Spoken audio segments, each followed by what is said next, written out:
I'm Rob Licuria, senior editor at Gold Derby, here with Emmy-winning composer Jeff Russo. Jeff, you are arguably one of the busiest composers at the moment. You're very prolific. You worked on Fargo season 5, Bosch Legacy season 2, Ripley, and of course the swan song 5th season of Star Trek Discovery. They're all wildly divergent. I'm curious though, there is a signature there. They're stirring, they're bold, they're innovative, and of course they're pushing the envelope, which is one of your signatures. Do you feel that you've really stretched as an artist this past season? Well, I think that I give each project and each thing that I'm working on its own due, right? And um, I think that I try as a writer and as a creator to just stretch to the thing that makes me feel good about it, and certainly with something like Discovery, which in season 5 we have an established set of things that we do for it, but the way the story unfolds this season, it was a very interesting way to tell this particular storyline and the way we've chosen to end the storyline. And it definitely, I wanted to add something a little bit more than I had in previous seasons. I think a lot of that has to do with just like wanting to continue to stretch out. And it's a little more difficult with things like Discovery because it is a continuing feeling, right? And it's a continuing story. Whereas with Fargo, it's a little bit of a different thing since we have a new story being told every year.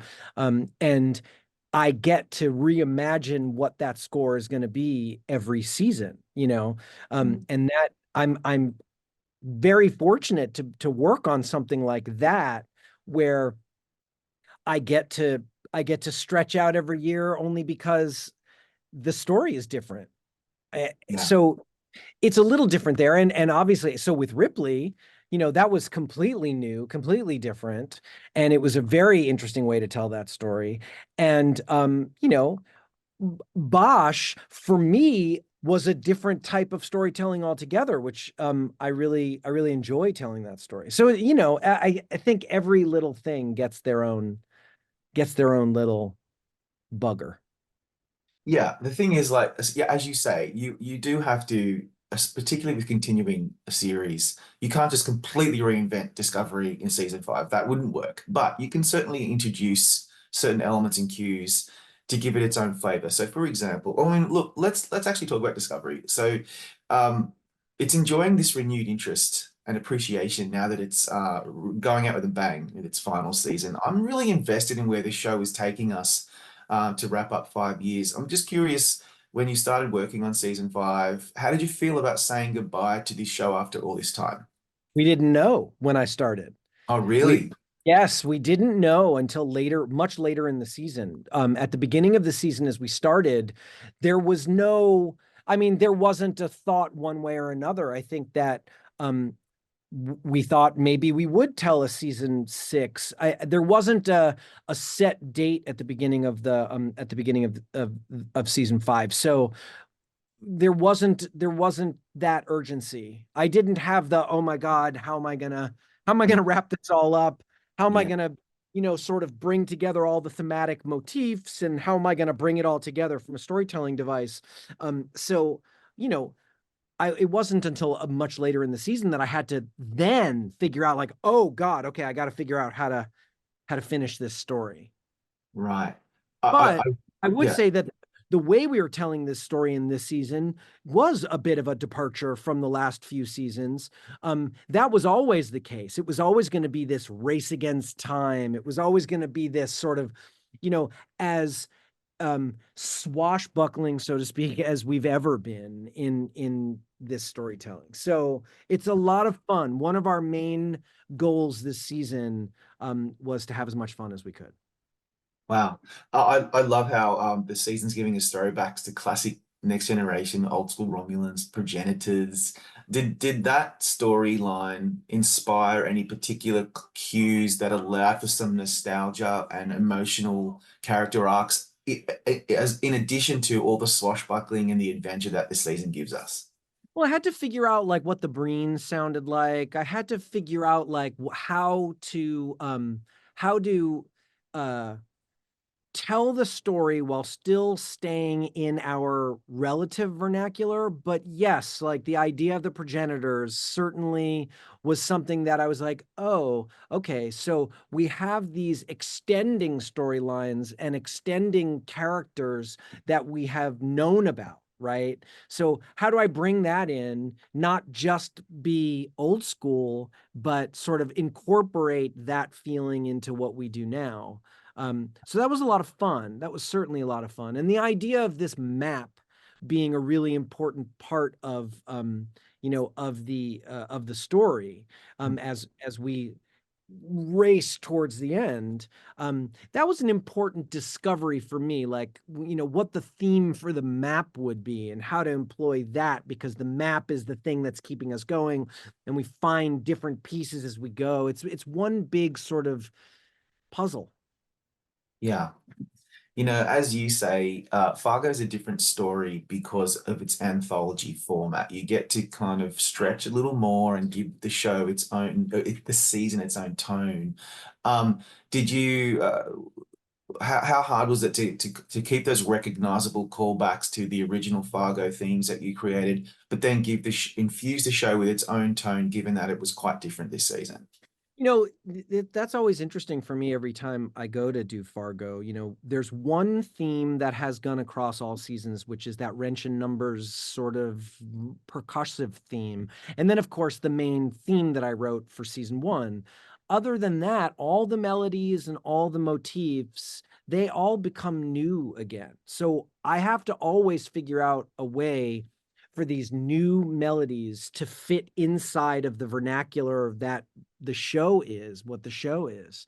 Um, and because this season definitely did have a very different vibe than season four, we're much small, we're certainly much smaller and more concise. And from a character perspective, there aren't as many broad characters as there were in season four.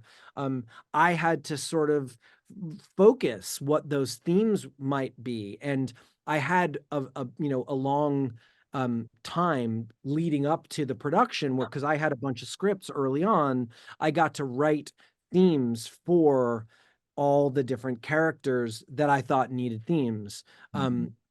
Roy was a big one. Obviously Dot, and obviously Lorraine. Like, these characters really needed some help, not help narratively, but they needed support. From a musical perspective, I could use melodies to sort of take you right to where I needed you to be. And in episode 7, where I introduce Linda's theme, and it was really like so every year there's always one episode that's literally outside of the narrative almost, Yeah, meaning like it's a standalone episode. yeah. And in episode 7, obviously we go to the camp, and Utopia, and we have this character introduced, like this idea of a character introduced. And it wasn't until later in the season that I wrote that theme, Linda's theme, and which is always a little interesting for me, because I don't usually do that with Fargo. I'm usually like pretty clear on what my themes are by the time I'm looking at episode 3 or 4, because I've already read through all the way to the end. But it wasn't until I talked to Noah about halfway through working on the show. He was like, I think we need Linda's theme in episode 7. I think it's something different, it's something new, and it needs to come. You need to find it inside of the narrative of that episode, and that's where that happens. If I may say, I think Fargo season 5 is actually some of your best work ever. Honestly, the music on the series is so central to the show's aesthetic and tone. And I want to talk about a couple of tracks if we could. Horror is unreal. The ticking clock motif with this escalating string, and then there's like this some kind of bass instrument that is like a heartbeat and then a horn melody. It's maddening. I just love it. It's so creepy. How did you come up with that?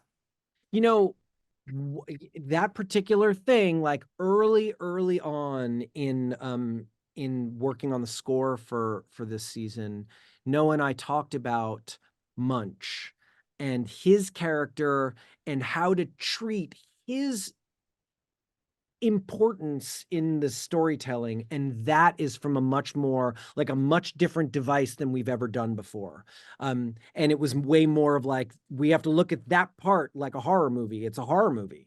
Mm, How can we do that? What can we have in it that is different in terms of our sounds and our tones? And I went to my friend the Beast back there. yes. And I started to work on some cool synth patterns and synth sounds, and that's really where that began. So if you listen to that cue or you listen to Munch's theme, you'll hear stuff that you don't normally hear in Fargo. Yeah, I highly recommend people watching this. Just turn that song on really loud, maybe in headphones, close your eyes. It's creepy and it's perfect. The season five murder theme has this lone, I think, correct me if I'm wrong, horn that meanders over the clink of a piano, and it builds quite into something quite luscious, mysterious, and actually very perilous. Was that the intentional choice behind that track?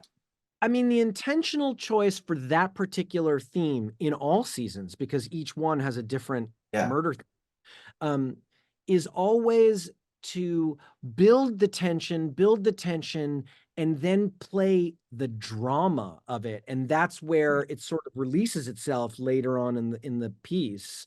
And when it does open up, all of a sudden we're playing the drama of what you're seeing and not the tension anymore. You know, really what I always try to do is like I don't need to play the actual act of what's happening on screen, right?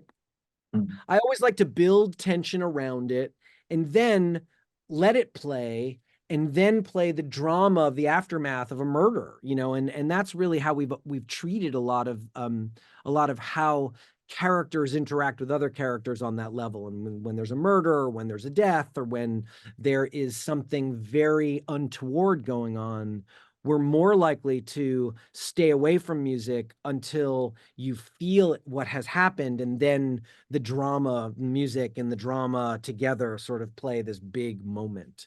And that's how I sort of always think about what each individual season's murder theme is going to be. I think you employ that technique quite often in your scores, which I think makes them even more compelling. Finally, we must talk about Toxic, because for people who don't know, you've done this beautiful orchestral cover of the Britney Spears dance classic. It's mind-blowing, and it's so perfect. Where did that come from? Why was that done? It's so good. Well, at the beginning of the season, we talked, Noah and I had talked about a couple of different versions of a couple of different songs covers for this season. Um, but he actually early on talked about when Roy walks to find Dot when he already has Dot. And obviously I don't want to spoil anything for anybody, but um we talked about like what that walk was going to be. And it could be score, it could be nothing. And then he was like, the idea of that lyric and how that lyric applies here is actually really quite unnerving. So I was like, well, why don't I work up something that's more in the storytelling device that we're trying to use here, and see if anything like that works. And of course, Lisa Hannigan, who I've worked with before with Noah, um, you know, when Noah and I, when we were first talking about it, we both said at the same time, and Lisa Hannigan has to sing it, Yeah. because her ability to evoke those feelings in any piece of music that she works on is pretty incredible.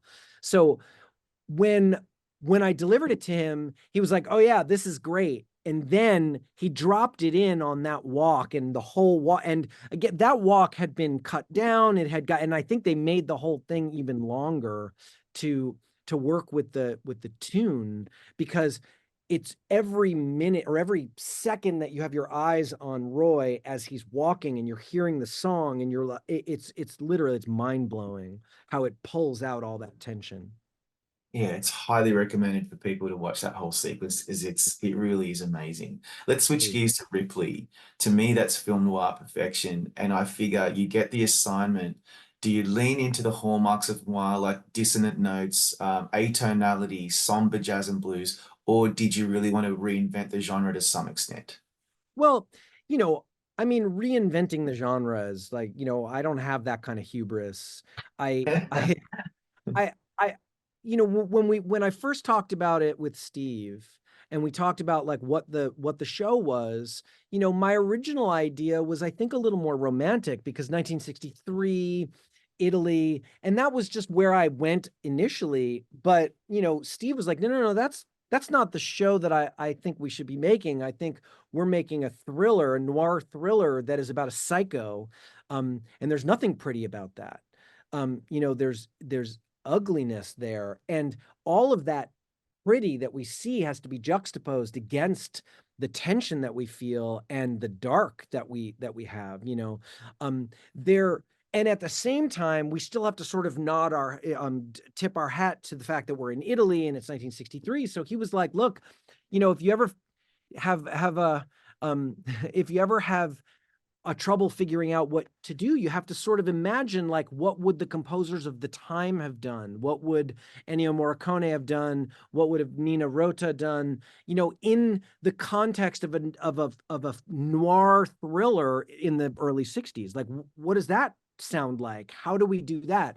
Um, and we had this differential, like there were these pieces of music that were very like movie score, like score that you would have heard in films like that. And then, of course, we have modern thriller music Yeah, that we had to employ into it, because we are making a modern television program. So we didn't want it to just be a throwback, but I did have to rise to the level of what you see on screen, which is, I mean, you know, mind blowing. It's like every frame is a yeah, photo that you want to frame and put in your house, right?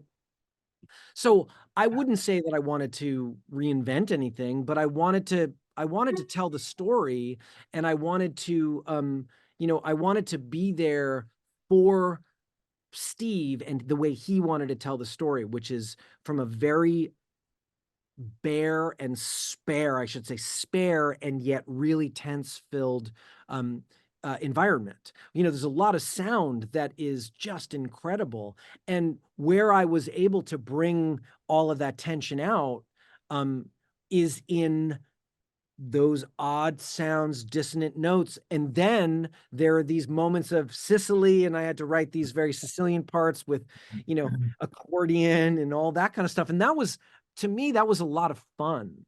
But there's also some melody in there. And I struggle. If somebody says, no, we don't want any melody, I struggle with that, because I'm yeah. always wanting to put melody in. So there's a little bit of all of it. Yeah, the scenes in San Remo, I don't try not to spoil too much. I mean, people should know the story by now, but I mean, they feature this beautifully appropriate, pensive, I think, violin and cello as Ripley's escaping San Remo. I love that stuff. It's perfect. But we really just need to talk about Sicily, not the island, but the theme and its variations, that lilting rhythm that you just nailed it. It's so, from someone with a Sicilian background, that made my heart soar. Did you have a lot of, it sounded like a lot of fun making that score, that I particular score. did. I did. For me, it's interesting because I haven't really had much of a chance to play guitar in any of my own scores recently, because I don't typically write guitar for score.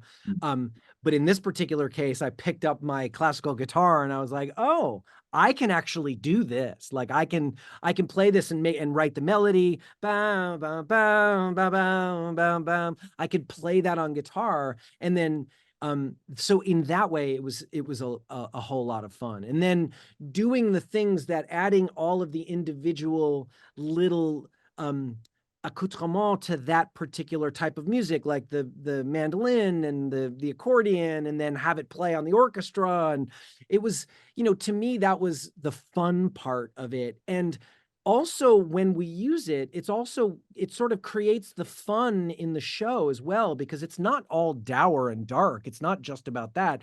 You have to understand that these people are, they're human, and as much of a psycho as Tom is, he's human. He makes mistakes, and we wanted to sort of play a little bit with that. So what better way to do that than with like a sort of more Italian style, Sicilian style pieces of music to thread in.